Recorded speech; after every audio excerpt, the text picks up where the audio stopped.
پھر بندیالوی صاحب میرا مخالف بن گیا، اور پھر آہستہ آہستہ انہوں نے جو کچھ چال چلایا وہ تو سب کو پتہ ہے، لیکن بندیالوی صاحب سے کیا گلا شکوہ، وہ تو اپنے بھائیوں اور بھتیجوں کو بھی لڑاتا ہے۔ میں آپ سے چند گزارشات کرنا چاہتا ہوں۔ ابھی میرے پاس صوبہ پنجاب کے امیر اور ناظم اعلیٰ اور ضلع سرگودا کے امیر اور حضرت مولانا حضر حیات صاحب جو ہمارے مقننہ کے امیر ہیں تشریف لا چکے ہیں، اور آپس میں ہم گپ شپ لگا رہے تھے اور کچھ مشورے تھے، تو باتوں باتوں میں ایک بات سامنے آئی، اور وہ یہ کہ چند دن پہلے صوبہ پنجاب کے مجلس عاملہ نے جو فیصلہ کیا ہے مولوی عطا اللہ بندیالوی صاحب کے بارے میں، تو میں اس کا پورا توثیق کرتا ہوں اور تائید کرتا ہوں۔ دوسری بات یہ کہ الحمدللہ ثم الحمدللہ تقریباً 37 سال گزر گئے، مجھے اشاعت و توحید و سنت کا امیر بنایا گیا ہے۔ میں نے کبھی یہ فرق اور یہ تمیز نہیں کیا کہ یہ صوبہ KPK کے لوگ ہیں اور یہ پنجاب کے لوگ ہیں اور یہ بلوچستان کے یا فلاں کے، بلکہ میں ساروں کو اپنا بھائی سمجھتا ہوں اور اپنے اراکین سمجھتا ہوں، اور ایک ہی نظر سے میں سب کو دیکھتا ہوں۔ میں نے ہمیشہ جماعت کی ترقی کے لیے کوشش کی ہے اور اپنے ذاتی مفادات کو جماعت کے مفادات پہ قربان کیا ہے، اور الحمدللہ اگر قیامت کے دن میں اپنا عمل پیش کروں اللہ کے دربار میں تو شاید میرے نہ اتنے نفلی روزے ہیں اور نہ نفلی نمازیں ہیں، لیکن میں ایک عمل کو پیش کر سکتا ہوں، اور وہ یہ کہ میں نے اس 37 سال میں کبھی بھی جماعت کے ساتھ غداری نہیں کی ہے، اور نہ میں نے جماعتی اراکین کو اپنے نوکر سمجھے ہیں اور نہ جماعتی اراکین کو اپنے سے کمزور سمجھیں، بلکہ میں ساروں کو اپنے سے بہتر سمجھتا ہوں۔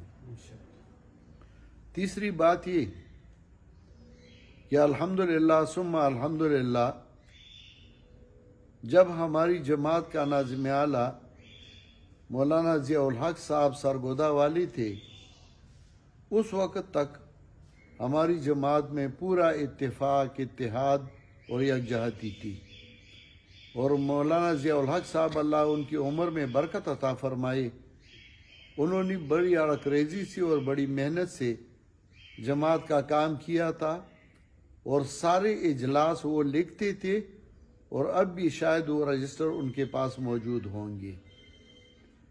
اس زمانے میں مولوی عطا اللہ بندیالوی صاحب کا اپنا ایک جماعت تھا، وہ اس کا کوئی اور نام تھا، اور وہ اشاعت و توحید و سنت میں نہ تھے، اس سے پہلے سپاہ صحابہ میں تھے، پھر اس نے ایک اور اپنا ایک تنظیم بنایا دفاع صحابہ۔ پھر میں نے کوشش کی اور میں نے ساتھیوں کو تیار کیا اور مولوی عطا اللہ بندیالوی کو جماعت میں لے آئے۔ میرا یہ خیال تھا کہ یہ جماعت میں کام کرے گا اور جماعت کو اور بھی آگے لے جائے گا۔ پہلے تو مجھے اتنا پتہ نہ تھا پنجاب کے اکثر ساتھیوں کا، لیکن پھر آہستہ آہستہ ان کے آنے کے بعد جماعت میں تھوڑی بہت اختلافات دو بندوں میں شروع ہو گئے، کبھی ایک بندے کا دوسرے کے ساتھ، کبھی دوسرے کا تیسرے کے ساتھ، کبھی تیسرے کا چوتھے کے ساتھ، اور وہ نام میں نہیں لیتا کہ کن کن کے اختلافات آپس میں شروع ہو گئے، اور ہم اس میں صلح کراتے رہے اور کوشش کراتے رہے۔ آخر کار میرا ایک ذاتی مسئلہ تھا، جماعت کا مسئلہ نہ تھا، لیکن میرے اوپر ایک غم آیا اور اس میں حضرت شاہ صاحب تشریف نہیں لائے، تو مجھے ایک دکھ پہنچا، اور وہ دکھ میں اپنی سینے میں لے گیا، لیکن میں نے ان کی مخالفت نہیں کی اور نہ آئندہ انشاءاللہ کروں گا. لیکن اس کو بندیالوی صاحب نے اتنا ہوا دیا کہ اطاعت امیر اور امیر کی اطاعت کرو اور یہ مخالفت ہے، اور انہوں نے اس کو ایک جماعتی مسئلہ بنا دیا. وہ جماعتی مسئلہ نہ تھا، وہ میرا ایک ذاتی مسئلہ تھا، اور شاید کسی وقت وہ دور ہو جاتا، لیکن اس کو اتنا ہوا دیا.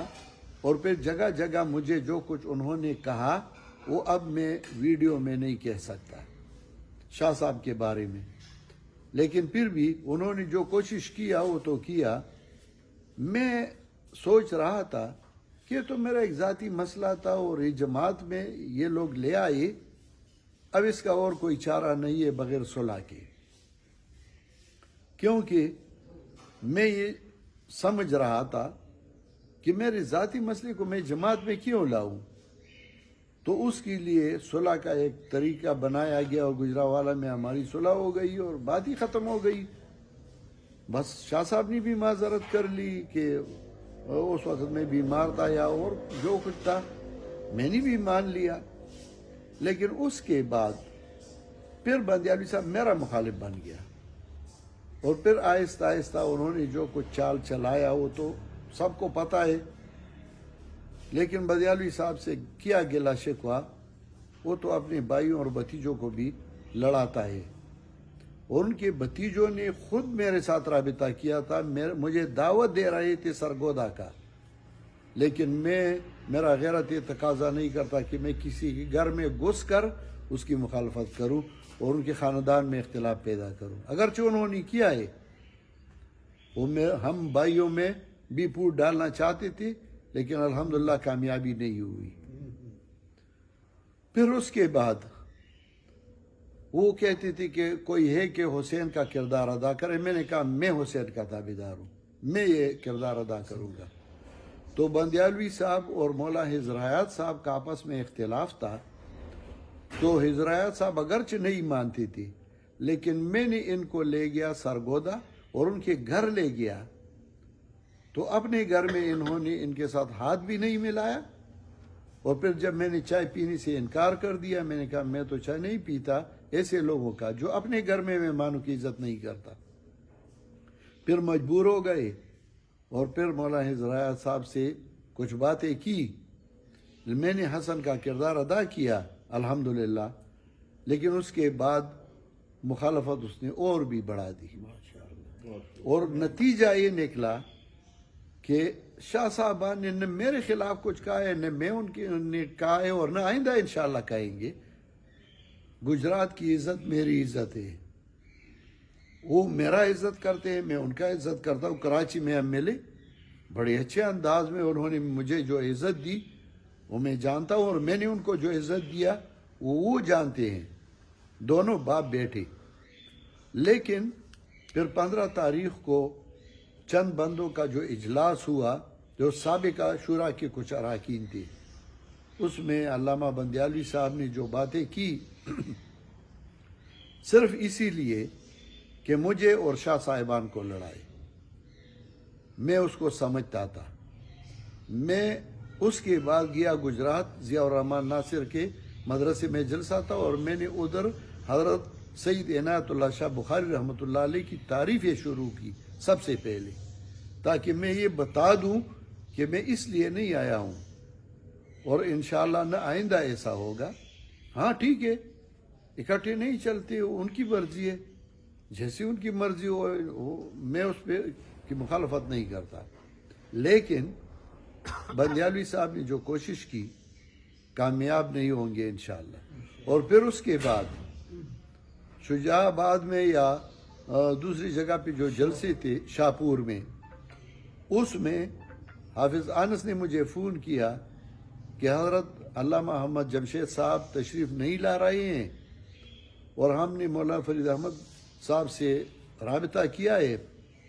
انہوں نے کہا کہ اگر بندیالوی صاحب ہو تو وہ نہیں آئیں گے. تو حذیفی صاحب نے بندیالوی کو فون کیا ہے کہ تم نہ آؤ ہمارے جلسے میں. تو ہم نے ان کو بھی منع کیا، اور اگر احمد جمشید صاحب بھی نہ آئے تو ہمارا جلسہ خراب ہو جائے گا، لہٰذا آپ ان کو فون کریں کہ وہ آئے. تو میں نے مولوی احمد جمشید کو فون کیا کہ آپ جائیں ادھر، کیونکہ انہوں نے اس کو منع کیا ہے. لیکن جب اس کو پتہ لگا کہ احمد جمشید صاحب آ رہے ہیں تو خود بغیر کہنے کے آ گیا، صرف اسی لیے کہ ساتھیوں کی بے اعتمادی پیدا ہو جائے. لیکن الحمدللہ اب جو تنظیم بنی ہے تنظیم ہے، اس میں بد اعتمادی کوئی بھی پیدا نہیں کر سکتا. لہٰذا میں سارے ساتھیوں کو کہہ رہا ہوں کہ آپ بے فکر رہیں، انشاءاللہ آئندہ ایسا نہیں ہوگا. ہاں اگر وہ اس کی کوئی اور جگہ ہو نہیں اور کہتا ہے کہ میں بھی آ رہا ہوں تو پھر اس پہ سوچیں گے انشاءاللہ. لیکن اب ہوگا بھی ایسا انشاءاللہ، کوئی نہیں بلائے گا تو یہ خود جاتا رہے گا. پھر اس کے بعد جو شاپور شجاع آباد میں پروگرام ہوا، اس میں خطیب صاحب کا بیٹا ضیاء الرحمن صاحب گیا تھا، لیکن اس کو پتہ نہ تھا. اور جب اس کو پتہ لگا تو اس نے خود فون کیا کہ میں آئندہ بالکل ایسے پروگرام میں نہیں جاؤں گا جس میں وہ ہوں گے. ہاں اگر اس نے کوئی دھوکہ شوکہ کیا تو یہ تو عادت مستمر رہے، اس میں تو میں کچھ کہہ نہیں سکتا. لہذا تمام ساتھی الحمدللہ متفق ہے، اور صوبہ پنجاب کے ساتھیوں نے جو فیصلہ کیا ہے میں اس کی پوری تائید اور حمایت کرتا ہوں. وآخر دعوانا